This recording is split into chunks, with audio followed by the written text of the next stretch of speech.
وإنه سيكون في أمتي 30 دجالون كذابون আমার পরে আমার উম্মতের মধ্যে 30 জন মিথ্যাবাদী দাজ্জালের আবির্ভাব ঘটবে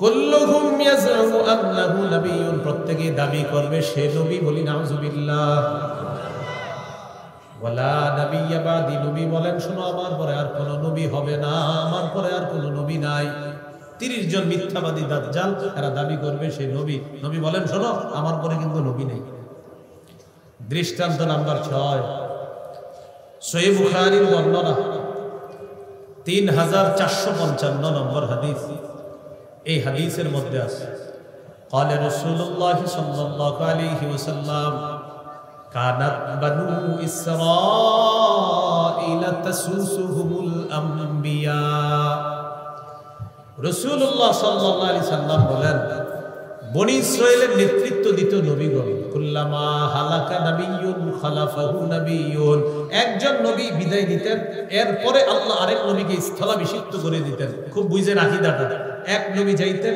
আরেক নবী স্থলাভিষিক্ত এক নবী যাইতেন আরেক নবী স্থলাভিষিক্ত এক নবী যাইতেন পিছনে আরেক নবী আস্তে আস্তে ঈসা নবী গেলেন আমাদের নবীকে আল্লাহ পাঠালেন তাহলে আমাদের নবী গেলেন তারপরে এই জায়গায় ধোঁকাবাজ আপনারে ধোঁকা দিবে ধোঁকাবাজরাই হাদিস দিয়ে আপনাকে ধোঁকা দেওয়ার চেষ্টা করবে দেখছো তোমাদের নবী তো বলছে এক নবী যাবে আরেক নবী আল্লাহ পাঠাবে তো কি বুঝাইতে চান বলবে মুহাম্মদ সাল্লাল্লাহু আলাইহি সাল্লাম যেহেতু গেছে অতএব আরেকজন নাউজুবিল্লাহ বলেন কিন্তু হাদিস আরেকটু বাকি আছে তখন আপনি ভদ্রভাবে বলবেন ভাইয়া হাদিস তো আরেকটু আছে সেটা বলেন এই হাদিসে শেষে আছে শোনো এক নবী যায় আরেক নবী আল্লাহ পাঠায় তবে লা নাবিয়্যা বাদি আমার পরে আর নবী নাই আর আল্লাহ পাঠাবে না এই নিয়ম ঠিক আছে একজন যাবে আরেকজন পাঠাবে একজন যায় আরেকজন পাঠায় আমি আসছি আমি যাব যাওয়ার পরে কিন্তু আর পাঠাবে না এটা নবী হাদিসের শেষে বলে দিয়েছেন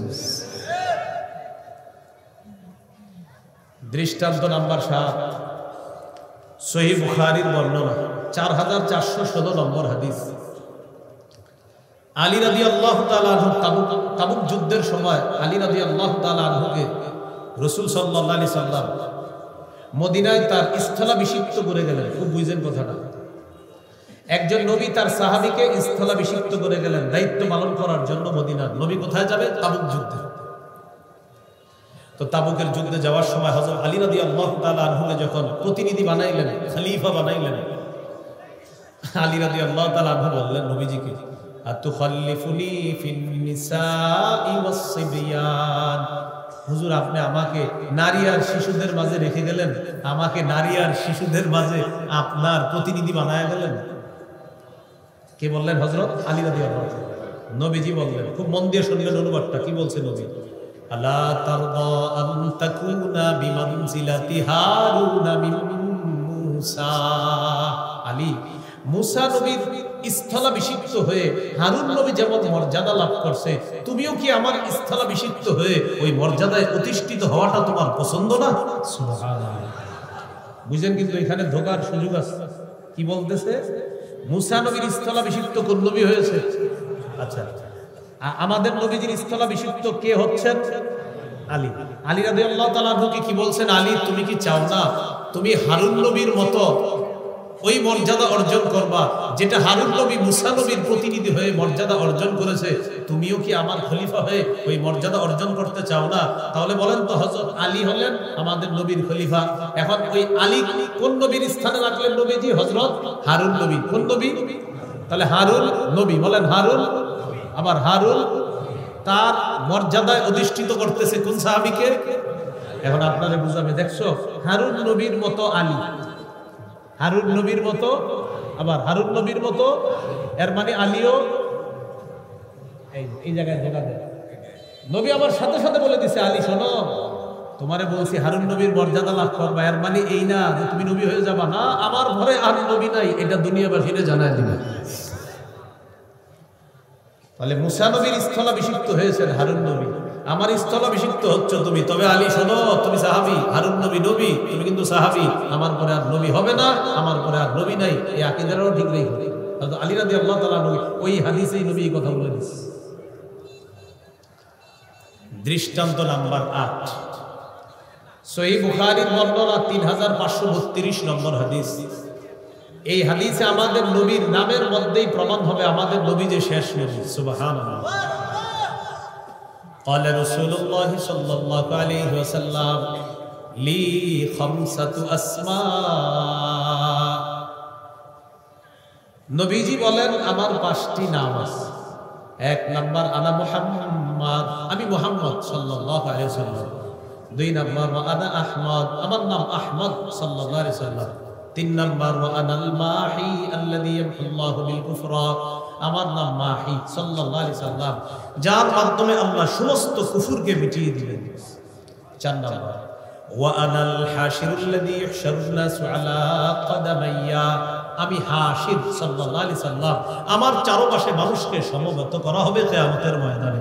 5 নাম্বার ওয়া আনাল আকিব, আমি সর্বশেষ আগমনকারী নবী। সুবহানাল্লাহ। তাহলে আমাদের নবী সর্বশেষ আগমনকারী নবী। 6 এবং 7 নাম্বার দৃষ্টান্ত থেকে আপনাদেরকে একটু জিজ্ঞাসা করি, একটু মন দিয়ে শুনে। 6 নাম্বার দৃষ্টান্ত ছিল নবী বলছেন বনি ইসরাইলে এক নবী যাইতো, আরেক নবী আল্লাহ এর পরে পরে পাঠিয়ে দিতেন। তাহলে নিয়মটা হলো এক নবী যাবে, আরেক নবী আল্লাহ পাঠাবে, এক নবী যাবে, আরেক নবীকে আল্লাহ প্রতিনিধি এর পরে পাঠিয়ে দিবেন। ঈসা নবী গেলেন, আমাদের নবীকে পাঠাইলেন। তাহলে আমাদের নবী গেলেন, এরপর বলেন কোথায় আছে? বলেন ওই হাদিসে আছে। বলেন কোথায় আছে এই কথা?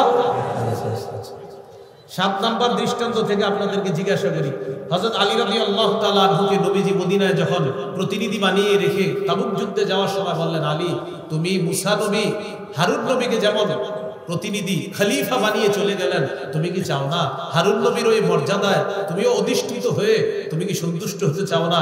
তার মানে হযরত আলীও হারুন নবীর মতো। তাহলে তিনি কি নবী না সাহাবী? ওই হাদিসে নবী কি বলে দিয়েছে? আমার পরে আর কোনো নবী হবে না। আল্লাহ আমাদেরকে কথাগুলো মনে রাখার তৌফিক দান। তাহলে বলেন আকীদা, আমাদের নবীর পরে আর কোনো নবী হবে না বা নাই বলবেন, আসবে না বললেন না, কি বলবেন না? বলবেন হবে না। বলেন আমাদের নবীর পরে কোনো নবী বারবার বলেন, আবার বলেন। এখন একদল আপনারা বুঝাবে হবে না না আসবে না, আপনারা বলবেন, তখন আপনি বলবেন হবে না, আপনি বলবেন হবে না, হবে না, হবে না। হ্যাঁ বলবে ঈসা নবী তো আসবে, আপনি বলবেন ঈসা নবী আসলে আপনার সমস্যা নেই।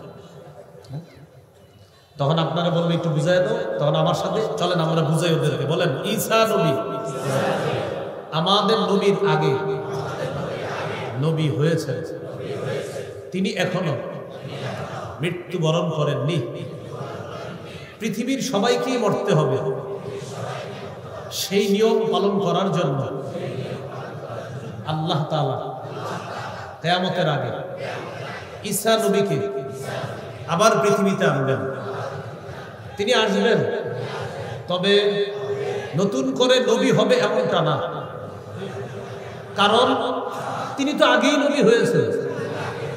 আমাদের নবীর পরে নতুন করে কেউ নবী হয় নাই, হবে না, হতে পারে না, সম্ভাবনাও নাই। কেউ যদি সন্দেহ করে সে কাফের, তার অনুসারী কাফের, তার সমর্থনকারী কাফের। মনে থাকবে নি? এই হলো 2 নাম্বার আলোচনা। অশুদ্ধ আকীদা মিশ্রিত বিশুদ্ধ আকীদা। আপনার হাজারো আকীদা সুন্দর, আপনি বলবেন আপনার কলিগ সহপাঠী বলবেন, যখন বলবেন এই তোদেরকে বাংলাদেশের ওলামায়ে কেরাম সহ সারা পৃথিবীর আলেমরা কাফের বলে দেবে, তখন বলবে তুই দুঃখটা বুঝছস, আমরা নামাজ রোজা হজ যাকাত সব বিশ্বাস করি। আপনি বলবেন নামাজ বিশ্বাস করো, বলবে হ্যাঁ, হজ হ্যাঁ, যাকাত হ্যাঁ, তাহলে সবই বিশ্বাস করো। লা ইলাহা ইল্লাল্লাহ মুহাম্মাদুর রাসূলুল্লাহ এটা বিশ্বাস করো, তাও বলবে হ্যাঁ। অনুবাদ করো তো অনুবাদ করবে আল্লাহ ছাড়া কোনো ইলাহ নাই, মুহাম্মদ সাল্লাল্লাহু আলাইহি ওয়াসাল্লাম আল্লাহ রাসূল, তো সবই তো ঠিক আছে, কাফের কেন? তখন বলবেন আচ্ছা মুহাম্মদ সাল্লাল্লাহু আলাইহি ওয়াসাল্লাম আল্লাহ রাসূল বিশ্বাস করো, বলবে হ্যাঁ। তখনই বলবেন শেষ রাসূল বিশ্বাস করোনি, তখন বলবে দোস্ত একটু ব্যাখ্যা। যখন বলবেন শেষ রাসূল বা শেষ নবী মানো কিনা, তখনই বলবে চলে নিতে যা খাই ব্যাখ্যা। তখনই বলে দিবেন ও বুঝে ফেলছি তুমি কাফের, ব্যাখ্যার সুযোগ নেই। বাস এই জন্য মোল্লা আলী কারি রহমতুল্লাহি আলাইহি শরহ ফিকহুল আকবরের মধ্যে লিখে দিয়েছেন 274 নম্বর পৃষ্ঠা, দাওয়াতুন নবী বা'দা নবিয়িনা সাল্লাল্লাহু আলাইহি ওয়াসাল্লাম কুফরুন বিল ইজমা'। আমাদের নবীর পরে কেউ যদি নবুয়তের খালি দাবিদার মানে দাবিটা উঠায় যে হতেও পারে, সর্বসম্মতিক্রমে কাফের। তাহলে আশা করি আপনারা খতমে নবুয়তের আকীদাটা বুঝতে পারছেন যে কোন জায়গায় তারা আমাদেরকে ধোঁকাটা দেওয়ার চেষ্টা করে। তাহলে বলেন মুহাম্মদ সাল্লাল্লাহু আলাইহি সাল্লাম আল্লাহর শেষ রাসূল, বলেন মুহাম্মদ সাল্লাল্লাহু আলাইহি সাল্লাম মুহাম্মদ সাল্লাল্লাহু আলাইহি সাল্লাম আল্লাহর শেষ নবী এবং শেষ রাসূল। তাহলে তারা বলে লা ইলাহা ইল্লাল্লাহ অর্থ আল্লাহ ছাড়া কোনো ইলাহ নাই, মুহাম্মদ সাল্লাল্লাহু আলাইহি সাল্লাম আল্লাহর রাসূল, সবই ঠিক আছে। তাহলে সমস্যা কোথায়? আল্লাহর শেষ রাসূল, আল্লাহর শেষ নবী, এই জায়গায় তারা ব্যাখ্যা করতে চায়, এই জন্য কাফের। আজকে 3 নম্বর আলোচনা, বলেন সংশয়বাদী আকীদা। কি আকীদা? সংশয়বাদী আকীদা কাকে বলে জানেন? কিয়ামত বিশ্বাস করেন, তখন বলে 50-50 চান্স, হতেও পারে নাও হতে পারে, এরকম। কিছু লোক টক শোতে যায়, টক শো, তো যাওয়ার পর মনে করেন উনি ইংরেজি পারে, তো ইংরেজি পারাটা খারাপ না, এখানে আপনারা যারা আছেন অনেকে ইংরেজি পারেন, তো তাকে জিজ্ঞাসা করে আখিরাত বিশ্বাস করেন, তখন বলে বিশ্বাস করেন, মানে এটা ইংরেজি বলে দিন, উনি বুঝায় যে আমি অনেক শিক্ষিত। তো আপনারা ভালো ইংরেজি যারা পারেন তারা বলে দেন ভাইয়া ইংরেজি তো আমরাও পারি, এই জন্য এরকম ভাব নিতে হবে না। মানে উনি ইংরেজিতে বলে দিল উনি আখিরাত বিশ্বাস করেন। তো আবার চকশুতে জিজ্ঞাসা করে আখিরাত বিশ্বাস করেন, মেবি হতেও পারে নাও হতে পারে। নোয়াখালী মসজিদের খতিব সাহেবের শুনছি বলছে আখিরাতে কিয়ামত হবে, হুজুর বলছে হইতেও পারে নাও হইতে পারে, বাস ঈমান শেষ। এখন আমাদের আকীদা দুরুস্ত করি, বলেন কিয়ামত কি হতে পারে না নিশ্চিত হবে? এটা আমাদের আকীদা, নিশ্চিত কিয়ামত হবে। বলেন সূরা নাবা 17 নম্বর আয়াত। কোন সূরা? কত নম্বর আয়াত? এই আয়াতে আল্লাহ বলেন ইন্না ইয়াউমাল ফাসলি কানা মিকাতা, বিচার দিবসের কিয়ামত দিবসটা মিকাতা সুনির্ধারিত। কিয়ামত দিবসটা কি? সুনির্ধারিত। বলেন আল্লাহ তাআলা এটা মুলতবি করে রেখেছেন, সময় মতো ঘটিয়ে দিবেন। দলিল সূরা হুদ 104 নম্বর আয়াত। এই আয়াতে আল্লাহ বলেন ওয়ামা নুআখিরুহু ইল্লা লিআজালিন মা'দুদ, আমি কিয়ামতের বিষয়টাকে গনে গনে কিছু দিনের জন্য মুলতবি করে রেখেছি, সময় মতো ঘটায় দেব। তাহলে আমাদের আকীদা কিয়ামত হতে পারে, নাউজুবিল্লাহ, বলেন কিয়ামত হতে পারে, তাহলে নিশ্চিত হবে। তো সংশয়বাদী আকীদা যারা রাখবে তাদের ঠিকানা জাহান্নাম। দলিল 25 নম্বর পারা 20 নম্বর পৃষ্ঠা সূরাতুল জাসিয়া 32 থেকে 35 নম্বর আয়াতে আল্লাহ বলেন ওয়া ইযা কিলা ইন্না ওয়া'দাল্লাহি হাক্কুন ওয়াস সাআতু লা রাইবা ফিহা। কিছু মানুষ আছে যখন তাদেরকে বলা হয় আল্লাহর ওয়াদা সত্য, ওয়াস সাআতু লা রাইবা ফিহা, কিয়ামত হবে এতে কোনো সন্দেহ নাই, কুলতুম মা নাদরি মাস সাআ, তখন তোমরা সংশয়বাদী কিছু মানুষ জবাব দিতা মা নাদরি মাস সাআ, আমরা জানি না কিয়ামত কি জিনিস, ইন্না যুন্নু ইল্লা যান্না, আমরা শুধু ধারণা রাখি, ওয়া মা নাহনু বিমুস্তাইকিনিন, আমরা দৃঢ়ভাবে বিশ্বাস করি না। নাউজুবিল্লাহ। আল্লাহ বলেন কিছু মানুষ আছে তাদেরকে যখন বলা হয় আল্লাহর ওয়াদা সত্য, কিয়ামত হবে কোনো সন্দেহ নাই, তখন তোমরা সংশয়বাদী কিছু মানুষ বলতা যে কিয়ামতের বিষয়টা আমরা এটা কিয়ামত কি জিনিস জানি না, এরপরে তোমরা এরকম বলতা আমরা শুধু ধারণা রাখি, ওয়া মা নাহনু বিমুস্তাইকিনিন, আমরা দৃঢ়ভাবে বিশ্বাস করি না, বলি নাউজুবিল্লাহ। এরপরে আল্লাহ তাআলা বলেন ওয়াবাদা লাহুম সাইয়্যাতু মা আমিলু ওয়া হাকা বিহিম মা কানু বিহি ইস্তাহজিউন, সেদিন তাদের সামনে তাদের কৃতকর্ম প্রকাশ পেয়ে যাবে, তাদের উপহাসের কারণে তাদের চারদিক থেকে আযাব তাদেরকে বেষ্টন করে ফেলবে, বলি নাউজুবিল্লাহ। আল্লাহ তাআলা বলেন ওয়াকিলাল ইয়াওমা নানসাকুম কামা নাসিতুম লিকা ইয়াউমিকুম হাদা, তোমরা যেমনি ভাবে আজকের এই দিনটা ভুলে গিয়েছো, আমি আল্লাহ তোমাদেরকে ছেড়ে দিব, আমি আজকে আল্লাহ তোমাদের ব্যাপারে ফয়সালা করব, কোনো ওজন নির্ধারণ করব না। কিসের ওজন? কাজই তো করো নাই, ঈমানই তো নাই, বিনা ওজনে যা যা। এরপরে ওজনের পাল্লা আল্লাহ স্থাপন করবেন, দেখাবেন দেখো কোনো ওজন নাই আমার, কেন নাই? এটা প্রথমে আলোচনা করছি। অদেখা উড়ন্ত বিক্ষিপ্ত ধূলিকণা মরিচিকাকে পানি মনে করার মতো ভুলে গেছেন সবাই, শুরুর দিনে আলোচনা করলাম। আল্লাহ তাআলা শেষের দিকে বলেন ওয়া মাওয়াকুমুন নার, তোমাদের ঠিকানা জাহান্নাম, ওয়া মা লাকুম মিন নাসিরিন, তোমাদের কোনো সাহায্যকারী থাকবে না। আল্লাহ আমাদের সকলকে সংশয়বাদী আকীদা থেকে হেফাজত করুন। 4 নাম্বার আকীদা, সর্বশেষ আলোচনা আজকে, বিশুদ্ধ আকীদা। বলেন কি আকীদা? এটা জরুরি। বলেন গম পরিমাণ, জব পরিমাণ অথবা সরিষার দানা পরিমাণ খাঁটি ঈমান নিয়ে যদি মরতে পারি একদিন জান্নাতে যাব ইনশাআল্লাহ। কি পরিমাণ? গম পরিমাণ, জব পরিমাণ বা সরিষার দানা পরিমাণ। সহিহ বুখারীর বর্ণনা, রাসূলুল্লাহ সাল্লাল্লাহু আলাইহি সাল্লাম বলেন ইয়াখরুজু মিনান নার মান ক্বালা লা ইলাহা ইল্লাল্লাহ ওয়া ফি কলবিহি মিসকালু ওয়াজনু শাঈরাতিন মিন খায়র ওয়া ফি কলবিহি ওয়াজনু দাররাতিন মিন খায়র ওয়া ফি কলবিহি ওয়াজনু বুররাতিন মিন খায়র আই মিন ঈমান। যে ব্যক্তি লা ইলাহা ইল্লাল্লাহর বিশ্বাস নিয়ে মারা যাবে আর তার অন্তরে যদি গম পরিমাণ, জব পরিমাণ, সরিষার দানা পরিমাণ ঈমান থাকে, এই বেচারা যদি কোনো গুনাহের কারণে জাহান্নামে যায় কিন্তু ওর ঈমানটা পিওর, একদিন আল্লাহ জাহান্নাম থেকে বের করে জান্নাতে দিয়ে দিবেন। তো এই জন্য আজকে থেকে আপনারা ঈমানটা পিওর রাখবেন, আর কোনো আমল করেন না। নাকি করতে হবে? হ্যাঁ, করতে আমল কিন্তু করতে হবে। এটা মনে করেন না যে হুজুর বাস খাঁটি ঈমান, কিন্তু খাঁটি ঈমান মানেই তো নামাজ পড়বেন, ঈমান আছে বলেই তো নামাজ পড়বেন, ঈমান আছে বলেই তো হজ করবেন। কেন বলেন সবাই? কেন বলেন সবাই? এটাই তো ঈমানের দাবি। বলেন এটা কি? নামাজ কেন করবো? ঈমানের চাওয়া এটা। রোজা কেন রাখবো? ঈমানের চাওয়া। হজ কেন করবো? ঈমানের চাওয়া। তো চাওয়াও তো পূরণ করতে হবে। সহিহ বুখারীর বর্ণনা 6443 নম্বর হাদিস, 1237 নম্বর হাদিস। 1237 হাদিসটা একটু ছোট আছে, 6443 একটু বড় আছে। কোনটা শুনবেন? বড়টাই শোনেন, সমস্যা নেই। হ্যাঁ, এই হাদিসের মধ্যে বর্ণনাকারী সাহাবীর নাম আবু যর গিফারী রাদিয়াল্লাহু তাআলা। তিনি বলেন একদিন রাতের বেলা নবীজির সাথে আমি বের হলাম।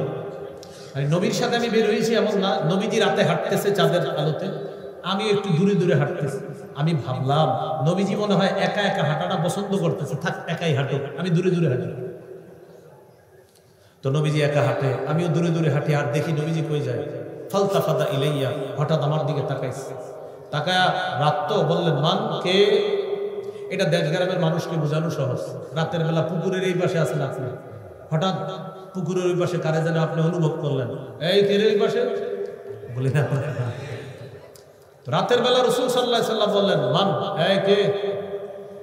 আবু যর রাদিয়াল্লাহু তাআলা আনহু বললেন, আবু যর, হুজুর আমি আবু যর। ও আবু যর, জি তাল, আরে এদিকে আসো। সুবহানাল্লাহ। তাহলে সাহাবীকে কাছে নিয়ে আসলেন, আনার পর নবীজির পাশে পাশে হাঁটতেছে। এবার সাহাবী দৃশ্যটা কল্পনায় আনন্দ। এতক্ষণ ছিলেন দূরে, এখন নবী আর তার একজন সাহাবী, আশেপাশে কেউ নাই। চাঁদের আলোতে একজন হলেন মাখলুকের মধ্যে শ্রেষ্ঠ মাখলুক, আর আরেকজন হলেন মানুষের মধ্যে, উম্মতের মধ্যে যারা শ্রেষ্ঠ উম্মত, তাদের একজন আল্লাহ রাসূলের সাথে হাঁটতেছে। তো হাঁটতেছে হাঁটতেছে নবীজি বলতেছে, আবু যর ইন্নাল মুকসিরিনা হুমুল মুকিল্লুনা ওয়া ফি রিওয়ায়া আল আকাল্লুনা ইয়াউমাল কিয়ামা। এক জায়গায় আছে আল আকসারুনা আল আকাল্লুনা ইয়াউমাল কিয়ামা, আরেক জায়গায় ইন্নাল মুকসিরিনা হুমুল মুকিল্লুনা ইয়াউমাল কিয়ামা। আবু যর, দুনিয়াতে তাদের সম্পদ বেশি, আখিরাতে তাদের সওয়াব হবে একদম কম। বাড়িওয়ালারা টেনশনে পড়ে গেছে, জমিদাররা টেনশনে পড়ছেন, টেনশনে পড়ছেন। টাকাওয়ালারা টেনশনে পড়েন নাই। কি বলছে? টাকাওয়ালারা দুনিয়াতে বেশি টাকা যাদের, আখিরাতে সব কি হবে? অনেকে পুরাই চেহারা কালো, হুজুরিরে কি বললেন আপনি? টেনশন করেন না, পরে কি বলে দেবেন? ইল্লা মান আতাহুল্লাহু খায়রা ফানাফাখা আন ইয়ামিনিহি ওয়া আন ইয়াসারিহি ওয়া বাইনা ইয়াদাইহি ওয়া মিন খালফিহি। তবে আল্লাহ যাকে সম্পদ দিয়েছেন, সে ডানে বামে সামনে পিছনে আত্মীয় স্বজন, অসহায় মিসকিন দরিদ্র অসহায় তাদের প্রতি খেয়াল রাখে, তাদের প্রতি খরচ করে। যাকে আল্লাহ টাকা দিয়েছে টাকাগুলা খাত অনুযায়ী সঠিকভাবে সে আদায় করে, সে দুনিয়াতে যেমন অনেক টাকার মালিক, কিয়ামতের ময়দানে প্রচুর সওয়াবেরও মালিক হবে। টেনশনের কিছু নাই। কাদের জন্য? যারা হক অনুযায়ী টাকাগুলা খরচ করবেন। তবে কৃপণতা যারা করবে তাদের জন্য আর কি টেনশন। তো বলতে বলতে নবীজি সাল্লাল্লাহু আলাইহি সাল্লাম এক জায়গায় গিয়ে বলে, আবু যর তুমি এখানে একটু অপেক্ষা করো, আমি সামনে যাই, আমার সাথে আর যাও না। লা তাবরাহ মাকানাক হাত্তা আরজিয়া ইলাইকা, এখানেই থাকবা আমি আসার আগ পর্যন্ত, এখান থেকে নড়বা না। আবু যর গিফারি রাদিয়াল্লাহু তাআলা আনহু বললেন, একসাথে চলতেছিলাম, হঠাৎ আমারে বলতেছে তুমি এখানে থাকবা, আর যাবা না, আমি একা যাবো সামনে। নবীজি যাইতেছে যাইতেছে যাইতেছে। আবু যর গিফারি বলেন, রাত তো অনেকক্ষণ দেখলাম নবীজিকে, হঠাৎ আর দেখি না কোথায় গেছে। যাওয়ার পর একটু পরে আমি একটা আওয়াজ শুনলাম, বিকট আওয়াজ, কঠিন একটা শব্দ শুনলাম। আমি ভয় পেয়ে গেলাম, নবীজির কোনো বিপদ হলো কিনা। সাথে সাথেই আমি রওনা করবো, মনে হলো নবীর কাছে যাই। মনে পড়ছে, আবু যর যা হবার হবে, নড়বা না, এখানেই থাকবা। তো এটা মনে পড়ার কারণে আর নড়ি না, বসে রয়েছি এখানে অপেক্ষা করি। কয়েকটা টেনশন একসাথে কাজ করতেছে। নবীজি গেলেন, আওয়াজ শুনলাম, হলোটা কি? দ্বিতীয় টেনশন, নবীজি বলছে এখান থেকে না নড়তে, যেতেও পারতেছি না। তৃতীয় টেনশন, এখনো আসে না কেন? তাকায় রয়েছে। হঠাৎ দেখি আল্লাহ রসুল কার সাথে যেন কথা বলতে বলতে গেলেন, একা আসতেছে, একজনের সাথে কথা বলতে বলতে আমার দিকে আসতেছে। তবে আশ্চর্যের বিষয় হলো, যার সাথে কথা বলে তাকে আমি দেখি না। সুবহানাল্লাহ। তো নবীজি আমার কাছে আসার পর আমি বললাম, লাম আসবির, হুজুর আর সহ্য করতে পারতেছি না। কি? আপনি যাওয়ার পরে যা যা ঘটছে এই বিষয়গুলো না জানা পর্যন্ত আমি কিন্তু আর স্থির হইতে পারতেছি না। আমাকে বললেন না নড়তে এখান থেকে। এরপরে আপনি যাওয়ার পরে একটা বিকট আওয়াজ শুনলাম। এরপরে আপনি গেলেন একা, আসার সময় কথা বলতেছেন, আবার যার সাথে কথা বলেন তারে দেখি। নবীজি বললেন, ও তুমি আওয়াজ শুনছো? জি। জিবরিল আজকে একটু অন্যভাবে আসছে আমার কাছে, ওইটা জিবরিলের আসার আওয়াজ। আচ্ছা হুজুর, কার সাথে কথা বলতেছিলেন আপনি আসার সময়? ও আচ্ছা, যার সাথে কথা বলতেছিলাম এটাও জিবরিল। হুজুর আপনাকে কি জানি বলতেছিল, আর আপনি বারবার বলতেছিলেন এই এই হইলেও আমার উম্মত জান্নাতে যাবে, এরকম বলতেছিলেন। নবীজি বললেন, জিবরিল আমাকে বলছে, বাশশির উম্মাতাক আন্নাহু মান মাতা মিন উম্মাতিকা লা ইউশরিকু বিল্লাহি শাইআ দাখালাল জান্নাহ। নবী, আপনি আপনার উম্মতকে সুসংবাদ দেন, আপনার উম্মতের যে শিরিক করা ছাড়া মারা যাবে সে একদিন জান্নাতে প্রবেশ করবে। তো এটা আমাদের জিবরিল বলছে। বলার পর আমি বলেছিলাম যে এই হলেও বলতে আবার এটা ওলামা একরাম বুঝে ফেলছে, এটা আপনাদের সামনে বলা যাবে না সবকিছু। আপনারা আবার বলবেন, হুজুর এটা কি? এটা এমন কিছু না। আমল বেশি বেশি করবেন, বেশি বেশি আমল করবেন, আমল বাড়ায় দেবেন।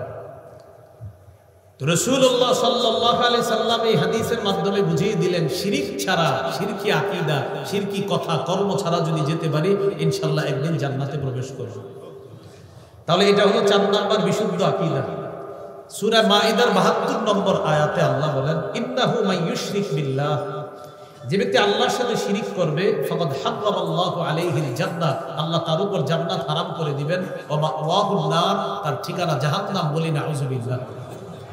সূরা কাহফের 110 নম্বর আয়াতে আল্লাহ বলেন, ফামান কানা ইয়ারজু লিকা রাব্বিহ, যে ব্যক্তি তার রবের সাথে সাক্ষাৎ কামনা করে, ফালইআমাল আমালান সলিহা, সে যেন নেক কাজ করে, ওয়ালা ইউশরিক বিইবাদাতি রাব্বিহি আহাদা, সে যেন তার রবের ইবাদতে কাউকে শরীক না করে, অংশীদার না বানায়।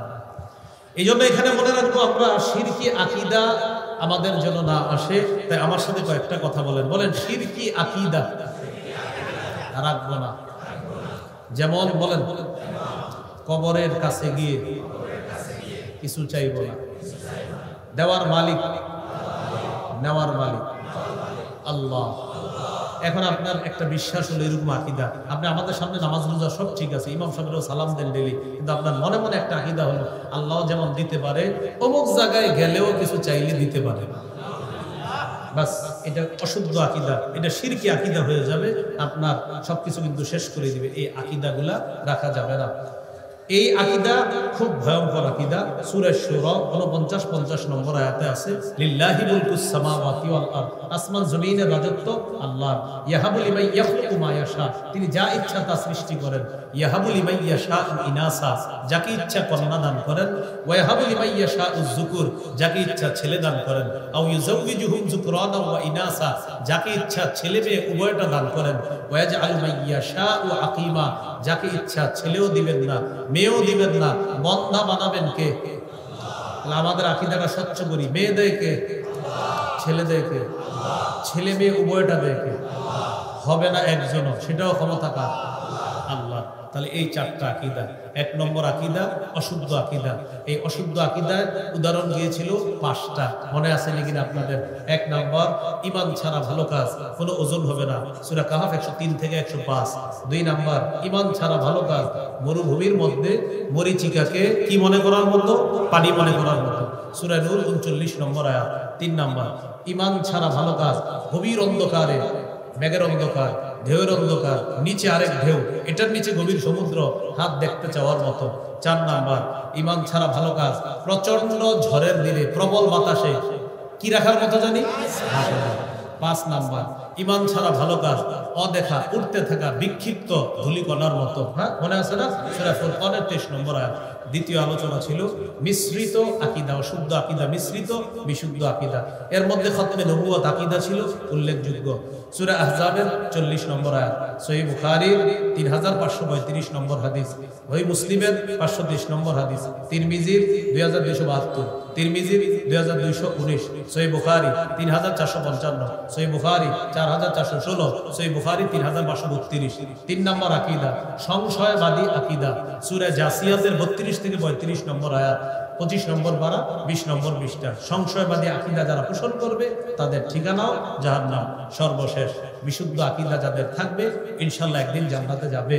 সূরা মাইদা 72 নম্বর আয়াত, সূরা লুকমান 13 নম্বর আয়াত, সহিহ বুখারী 1237 নম্বর হাদিস, সহিহ বুখারী 6443 নম্বর হাদিস, এবং কিতাবুর রিকাকের সর্বশেষ হাদিস। জাহান্নামীকে সর্বশেষ যে জাহান্নামী যাদেরকে বের করবে আল্লাহ জাহান্নাম থেকে, এটাও সরিষার দানা পরিমাণ ঈমানওয়ালা মানুষগুলাকে আল্লাহ জাহান্নাম থেকে বের করে জান্নাত দান করবেন। আল্লাহ আমাদের সকলকে বিশুদ্ধ আকীদা নিয়ে যেন দুনিয়া থেকে যেতে পারি, আপনাদের সাথে যেন আল্লাহ জান্নাতে সাক্ষাৎ করায় দেন।